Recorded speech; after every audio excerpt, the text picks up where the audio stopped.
स्वागत है आप सभी दर्शकों का हिमाचल तहलका न्यूज चैनल पर। आज शिमला में हिमाचल प्रदेश के नए डीजीपी ने संभाला पदभार। आप सभी की जानकारी के लिए बता दें कि 1991 बैच के IPS officer doctor Atul Sharma ने हिमाचल प्रदेश में डीजीपी नियुक्त होने के बाद शिमला पुलिस मुख्यालय में पदभार संभाल लिया है। इसके बाद मीडिया से बातचीत में डॉक्टर अतुल शर्मा ने कहा कि ये नई जिम्मेदारी उनके लिए नई चुनौती और अवसर है और हिमाचल प्रदेश में बेस्ट पुलिस की परफॉर्मिंग है। और वहीं हिमाचल प्रदेश में नशे के बढ़ रहे व्यापार और साइबर क्राइम के मामलों में नकेल कसना उनकी प्रथम प्राथमिकता रहेगी। उन्होंने कहा कि दूसरे राज्यों के मुकाबले हिमाचल प्रदेश पुलिस का प्रदर्शन बेहतरीन रहा है और इसका असर यहाँ के आपराधिक आंकड़ों में देखने को मिलता है। उन्होंने कहा कि प्रदेश में बढ़ रहे नशे के व्यापार और पर उनका बहुत ज़्यादा फोकस रहेगा और बीते दिनों हिमाचल प्रदेश में हुई आपराधिक घटनाओं को लेकर भी उन्होंने कहा कि हिमाचल प्रदेश में महिलाओं के लिए एक सुरक्षित स्थान है और हिमाचल प्रदेश की छात्र छात्राएं जैसे कि स्कूल बस में और घर आराम से आ जा सकती हैं। हिमाचल प्रदेश महिलाओं के लिए एक सुरक्षित स्थान है।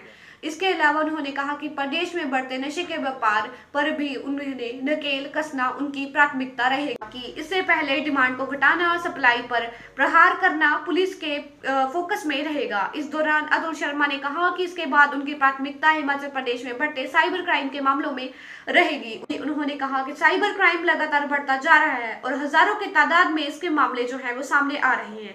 ऐसे में इस दिशा में भी पुलिस विभाग का विशेष फोकस रहेगा। सुनिए इस पूरे मामले में क्या कह रही हैं doctor Atul Sharma, IPS ADGP Himachal Pradesh. मैं चाहूँगा एक तो पहला चीज़ डेटा, दूसरा चीज़ कि क्या ये ड्रग्स है किसी और चीज़ से रिलेटेड है कि नहीं। मेंटल हेल्थ इम्पॉर्टेंट इशू है। मैं खुद एज अ डॉक्टर काम किया हुआ हूँ और उसको शायद इंडिया में उतना सीरियसली नहीं लिया जाता है, स्टिग्मा भी है, बट ये इशू ज़्यादा हेल्थ केयर से रिलेटेड है। सर, अभी आपने नए तरह के उभरते अपराधों के बारे में कहा कि उस पर आप ज़्यादा फोकस करेंगे, तो बीते दिनों में हमने देखा है कि हिमाचल प्रदेश में जो ऑनलाइन फ्रॉड है और ऑनलाइन जिस तरह की चीज़ें हो रही है उस पर कुछ फोकस आपका विशेष रहेगा। ड्रग्स के बाद मुझे लगता है कि साइबर क्राइम पे हमें, क्योंकि फॉर्चुनेटली हमारे यहाँ ऑर्गेनाइज्ड गैंग और ऑर्गेनाइज्ड क्राइम नहीं है या नहीं के बराबर है, तो साइबर क्राइम में रहेगा। ज़्यादातर ये क्राइम जो है विक्टिम हमारे यहाँ है, क्राइम करने वाले बाहर से हैं, संख्या बहुत ज़्यादा है। एग्जैक्ट तो नहीं आपको बता पाऊँगा, अप्रॉक्सीमेटली 60,000 कंप्लेंट आ रहे हैं साल में, जिसमें से कोई 20-22 हज़ार को हम जो नंबर जो है सेंट्रल गवर्नमेंट वाला उसके माध्यम से हम उसको यूज़ कर रहे हैं क्या, तो और बाकी फिर हम कुछ केस रजिस्टर कर रहे हैं, तो उसमें ध्यान देना ज़रूरी है और संख्या बहुत ज़्यादा है, लोगों का काफ़ी लॉस हो रहा है। हिमाचल की ट्रैफिक की सबसे बड़ी समस्या है, जैसे शिमला मैं लगभग आपको बता ही दिया हूँ, जब तक डिमांड रहेगा तो सप्लाई कहीं कहीं से आ जाएगा। हर जगह पुलिस मौजूद तो हो नहीं सकती है, ठीक है ना। मुझे एक्चुअली तो नहीं मालूम है, लेकिन 1000 किलोमीटर से काफ़ी ज़्यादा ही बॉर्डर हमारा होगा और ये इंटरनेशनल बॉर्डर तो है नहीं कि हर जगह बीएसएफ या आईटीबीपी होगी। लोगों का आना जाना, खेत हैं, खेत का एक पार्ट इधर है एक पार्ट उधर है, तो ये तीनों चीज़ मिलके हमको करना होगा। सर, लोकसभा का चुनाव चल रहा है, किस तरह की व्यवस्था रहेगी? राष्ट्रपति का दौरा भी है, तो क्या सुरक्षा व्यवस्था के इंतजाम किए गए हैं?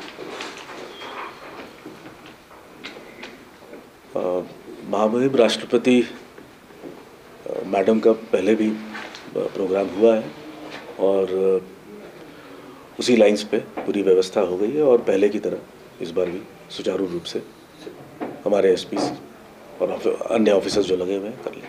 सर, माल रोड और रिज मैदान पर भी उनके घूमने का कार्यक्रम है, क्या आम लोगों के लिए बंद रखा जाएगा उस दिन जिस दिन वो घूमेंगे, या फिर उनके लिए खुला रखा जाएगा? क्योंकि अक्सर देखा जाता है कि अव्यवस्था हो जाती है, लोग बड़ा परेशान होते हैं क्योंकि पूरे बंद कर दिया जाता है। ये डिसीजन सिक्योरिटी असेसमेंट और इसमें कई एजेंसीज इन्वॉल्व हैं, सेंटर के भी स्टेट के भी, उसके बाद ही लिया जाता है। सर, इन दिनों हिमाचल प्रदेश में महिलाओं के साथ काफ़ी ज़्यादा दुर्घटनाएं पेश आ रही हैं। महिलाओं की सुरक्षा के लिए सर कोई खास कदम आपकी ओर से रहेंगे? मैं तो हिमाचल को सबसे सुरक्षित स्टेट ही मानता हूँ और महिलाओं के लिए भी जो भी स्ट्रे इंसिडेंट्स हुए हैं उसको स्ट्रांगली इन्वेस्टिगेट किया जाएगा और सज़ा दिलाने का फुल प्रयास किया जाएगा। मैं छोटा सा चीज़ बोलूँगा, शायद पूरे देश में आप ध्यान दीजिएगा कि पब्लिक ट्रांसपोर्ट में जो बसें हैं, घर से निकल के माल रोड लड़कियां क्लास 6 क्लास 7 की शिमला में जाती हैं। आप दूसरा कोई प्रदेश बता दें जहां सेफली पब्लिक ट्रांसपोर्ट से लड़कियां जा सकती हैं। तो this is a matter of our pride. So Himachal is very safe for girls. जो स्टे इंसिडेंट्स हुई हैं उस पर we have to take it up seriously so that we remain the best. Sir, पिछले कुछ सालों से सर ऐसा देखने वाला है कि जो युवाओं में है या कोई दूसरे लोगों में भी आत्महत्या के जो है प्रवृत्ति बढ़ी है, मामले ज़्यादा आ रहे हैं। इसके कारणों की जांच की जाएगी और जागरूक किया जाएगा अभिभावकों को भी और कम्युनिटी पुलिस के लिए। किस तरह का कोई प्लान होगा सर? सर एक बार रिपीट कीजिए। चुनौती अवसर दोनों ही हैं और प्रदेश की पुलिसिंग शायद देश में सबसे अच्छी है, जिसको आप रिज़ल्ट आउटकम से देख सकते हैं, सबसे पीसफुल और सबसे बाकी भी पैरामीटर्स में और नेशनल लेवल पे भी जहाँ जहाँ असेसमेंट की जाती है स्टेट्स की परफॉर्मेंस, वहाँ ज़्यादातर नंबर 1, नंबर 2 या नंबर 3 पे हिमाचल हर एक अलग अलग क्राइम के क्षेत्र में माना जाता है। उसी ट्रेडिशन को आगे बढ़ाना और जो नए इमर्जिंग क्राइम्स हैं उस पर ज़्यादा फोकस करेंगे। सर, पहले शांतिपूर्ण प्रदेश माना जाता है हिमाचल, लेकिन हाल ही के दिनों में जिस तरीके की घटनाएं हुई हैं, लड़कियों पर खासकर बरात से हमला हो रहा है या इस तरीके की घटनाएं बढ़ी हैं, तो इससे निपटना कितनी बड़ी चुनौती रहेगी जो लॉ एंड ऑर्डर का? लॉ एंड ऑर्डर तो अभी भी बहुत अच्छा है। मुझे नहीं लगता है कि रिसेंट टाइम्स में भी कोई चेंज हुआ है। हमेशा से अच्छा रहा, अभी भी अच्छा रहा है। कोई ऑर्गेनाइज क्राइम नहीं है।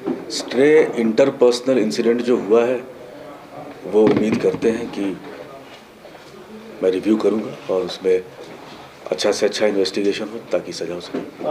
सर, नशा जो है सबसे बड़ी चुनौती बनकर उभरा है प्रदेश में। युवा जो है नशे की तरफ जा रहा है, इसके लिए क्या योजना है? क्या जागरूकता अभियान चलाए जाएंगे प्रदेश में ताकि नशे के ऊपर रोकथाम लगाई जा सके?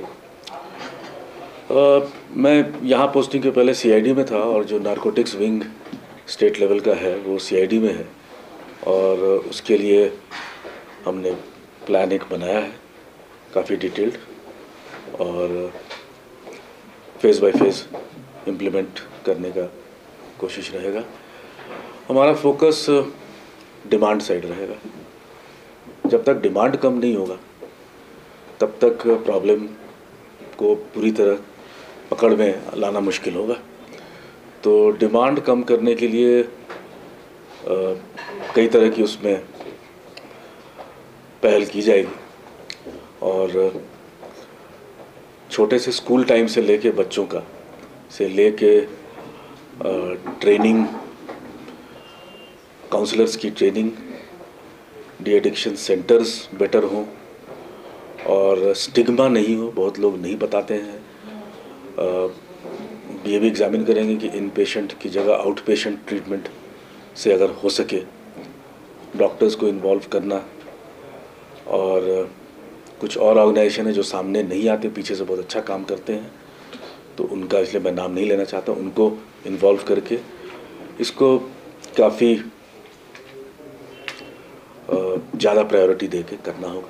शायद प्रदेश में क्राइम के हिसाब से सबसे बड़ा इशू है। सर, इसमें सप्लाई एक बड़ा इनिशिएटिव है कि बाहर से ज़्यादा जो है सप्लाई होता है, उसको लेकर कुछ प्लान है? इसमें तीनों ही चीज़ है। आपको डिमांड, सप्लाई में के लिए इन्फोर्समेंट करना, बेसिकली केस करना, पकड़ना, और तीसरा ट्रीटमेंट। ये तीनों मिलके ही चलेगा और ये तीनों उतने ही इम्पॉर्टेंट हैं क्योंकि ट्रीटमेंट भी इम्पॉर्टेंट है ताकि वो वापस नहीं आए। सर, इन दिनों और इसके अलावा एक और पॉइंट में